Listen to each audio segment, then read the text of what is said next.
Magandang umaga, ngayon pa'y araw ng Sabado, October 14, 2023. Update po muli sa lagay ng panahon. Ayon sa Pag-asa, ang isang low pressure area na nasa loob ng ating Philippine Area of Responsibility patuloy pa rin po na minomonitor.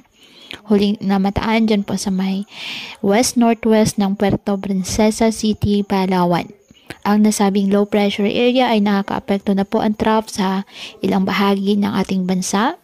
Ngunit mababa naman ang tsansa ng nasabing LPA na lumakas bilang bagyo ayon po sa Pag-asa. Ang trough po ng bagyong Sibulavin ay nakakaapekto sa Caraga at Davao Region. Hindi naman inaasahang papasok ng ating PAR ang nasabing bagyo.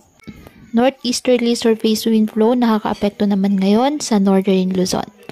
Ngayong araw, ang Palawan at Zamboanga Peninsula asahan na maulap na halangitan na may kalat-kalat na pag-ulan at thunderstorms dahil po sa trough ng low pressure area.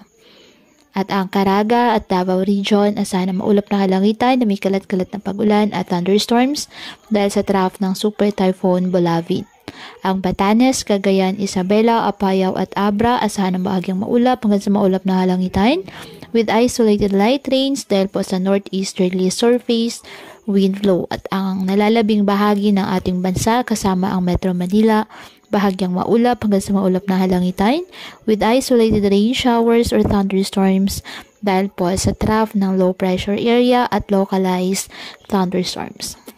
Kaya patuloy po na pinag-iingat ang ating mga kababayan sa banta po ng mga pagbaha or landslide lalo na kapag may malalakas na ulan at ugaliin po na magdala palagi ng payong o kahit ano pa ng gas sa ulan kapag lalabas ng ating mga tahanan. At yan po muna ang update sa lagay ng panahon ngayong araw. Muli patuloy po tayo na mag-ingat at palaging tandaan, God loves you. Stay safe and God bless.